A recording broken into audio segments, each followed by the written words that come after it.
Hey guys, and welcome to another Star Wars Squadrons video. I wanted to take the time to revisit Squadrons today because there's actually been a few updates to the game and there are a few updates coming, and I think they're quite interesting in terms of where the game's going. The other week, or maybe a few weeks ago now, Squadrons actually got a Mandalorian update with mainly cosmetics, and I thought that was probably it for the game. I didn't expect much more than that. And I was kind of resigned to not really playing Squadrons that much anymore. And then, kind of out of nowhere, one of my biggest issues with the game has suddenly been addressed. And so we're going to kind of talk about that and kind of discuss it, and I'm really happy with this, guys. I think this is perhaps the most interesting development for this game yet, especially considering that they had said that they hadn't planned any major updates for the game and that it was meant to be kind of one and done. So since then we've had a holiday supply drops blog, and essentially the idea is that there will be two updates coming across November and December. One is in 3 days time of this video's upload, which is the 25th of November, and that will see a lot of fixes and a lot of balancing and tuning, which obviously we're not really going to go into here because that's not kind of the focus of this video. But as well as that, they're actually releasing a new map, or kind of sort of revamping an old one. Foster Haven was the first map that you actually encounter in the campaign, and obviously it was only campaign specific at that point. So what they're doing now is they're kind of updating it, saying that, hey, 4 years later, you're returning to this place, the defenses have changed, the map is ready for fleet battles and dogfights. And so that's going to be interesting to see this place that we started out the story in 4 years after it. So that's great. That's really interesting. And I think that's a great way of continuing content for the game without maybe stretching the limits of what they can do, considering that they were, as I say, intending this to kind of be almost a one and done adventure, a one and done gaming experience. And then they're talking about what I thought was really interesting is that they're already adding more customizability in terms of gameplay for the ships.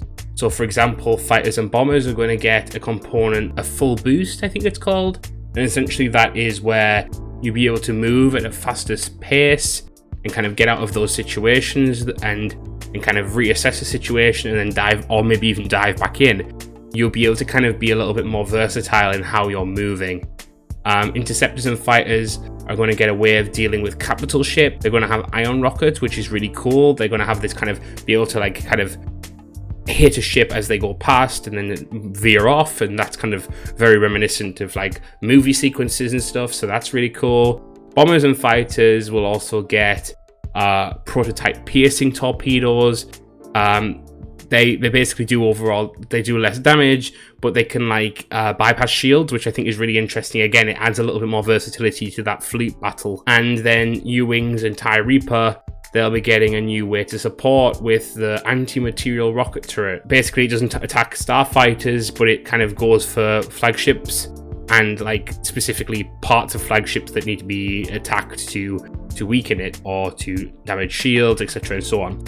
I think that the more they can kind of allow for different playstyles even within a single ship. I mean, the fighter, for example, is going to be very versatile here with all of these different potential options.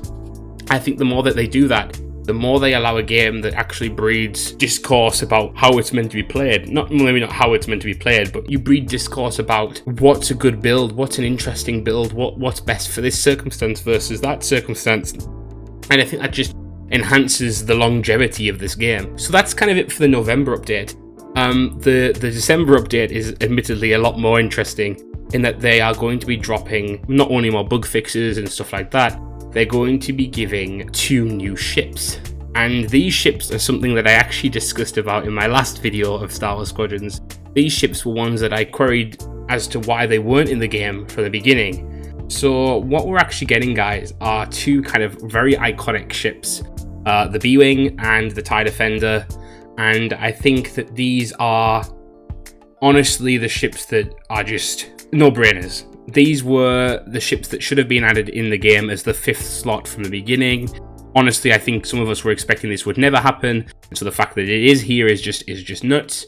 but then to be able to see that they actually have a very defined role. They're not simply just being stuck onto the game, they've been thought about, and for example, the B-Wing will be another bomber, but the TIE Defender will be a fighter. And so it's nice to see that they're actually going to mix it up, and they're not going to have just, hey, this is another class added on. They know that these ships fit a specific role already, and so they're not trying to reinvent the wheel here. What is interesting though is that it's going to add a very weird piece of gameplay, especially for B-Wings. I imagine B-Wings are going to be very hard to maneuver. I mean, they are notoriously bad even within the universe, so for us to kind of get used to it is going to be very hard, but I think that's worthwhile. And I think, again, it goes back to the longevity of the game. Introducing new ships like this just extends the gameplay, extends the game's longevity. The fact that we weren't expecting this and then got it is just so much more amazing than other games where, you know, they promised content and it never comes, it never materializes. I mean, if you guys know, I follow Marvel's Avengers a lot, and Marvel Avengers have been promising all this content and it's not being forthcoming. Whereas here, they've kind of went the other way. They've kind of said, we're not promising anything. In fact, we might not do anything. And then they've given us something that is so quintessentially what this game deserved.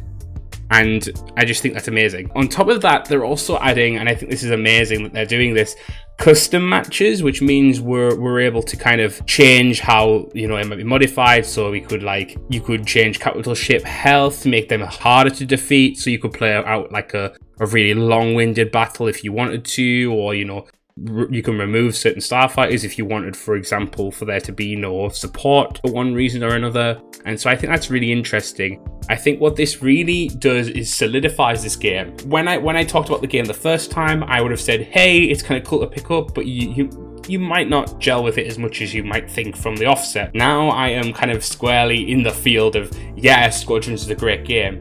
I think I will probably play Squadrons more knowing that the B-Wing is involved, knowing that there's a TIE Defender. I mean, I'm a big Rebels fan, and these two ships were obviously heavily featured in Rebels, and I think that it's just even more having my cake and eating it with this game that was already quite good. I think the thing is, it's the right direction that Squadrons is going in. I think that it's going to be interesting to see if they do anything more, if they add any more types of ships, or if they add any other type of content, more maps. I mean, we genuinely thought we were getting nothing, and suddenly we're getting custom matches, new map, and 2 ships. And I just think I want to really applaud the Squadrons team for this. I think they've done an amazing job in the way they've dealt with this, and the timeliness of it as well, considering that the game only launched, was it last month? Not much longer than that. I think it was last month. But yeah, guys, that's kind of the summary of what's happening right now with Star Wars Squadrons. If you guys enjoyed this video, please share, like, and subscribe. Hit that notification bell as well if you don't mind. And thank you guys for watching. I'll see you in the next one.